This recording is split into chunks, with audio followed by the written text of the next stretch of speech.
The final top 25 is wrong. Now, this happened last week, and I get it. Some of you would like to be a part of this. Some, you'd like to see what's going on. The college football AP top 25 is just flat wrong. Like the last ranking that they put out, I get that everybody has a different method for how they want to rank teams, but there is a difference between ranking and rating, right? And while some people may not think it matters, I disagree. An end of the year poll is not exactly necessary once we've got a playoff or a national champion.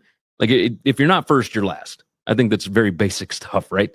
But if you look at it, how about this? I look at it like this. If you're going to do something, do it right. I think that's the easiest way to go about it. There's multiple examples in this, but we'll start near the top, right? You see right here, we've got Notre Dame number 2. I think that's kind of lazy. Oregon is the only team in the country to finish with only one loss. They actually have a win over the national champs. They have several of the same wins as Notre Dame, and they don't have a loss to Northern Illinois. So I think Oregon should be second over Notre Dame.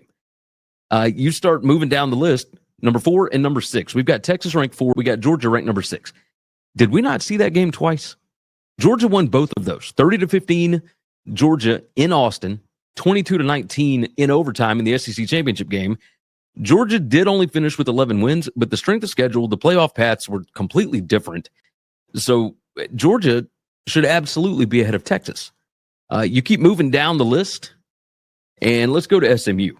SMU is number 12, BYU is number 13, and Clemson is number 14. Both number 13 and number 14 beat SMU at number 12. So in my opinion, they both should be, not even opinion, they both should be ranked ahead of the Mustangs. I don't see much of a difference between the two teams, or really between the three. Clemson played a much tougher schedule than BYU. Regardless, you can't have SMU ranked ahead of both of them. It doesn't make any sense. The Mustangs don't have a single big win on the resume, and they didn't beat either of the teams that are ranked behind them.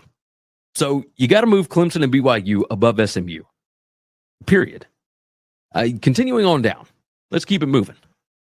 Number 18, Miami. They finished the year 10-3. That's the same record as Syracuse, who was ranked 2 spots behind them. And if Syracuse closed out the regular season with a win over Miami, wouldn't that stand to reason that the Orange should be ranked ahead of Miami? I mean, they beat them on the field. And I understand it was at home and whatnot, but it was the game that kept Miami out of the college football playoff. You know, I think head-to-head wins have to mean something when you rank teams, especially if they're close.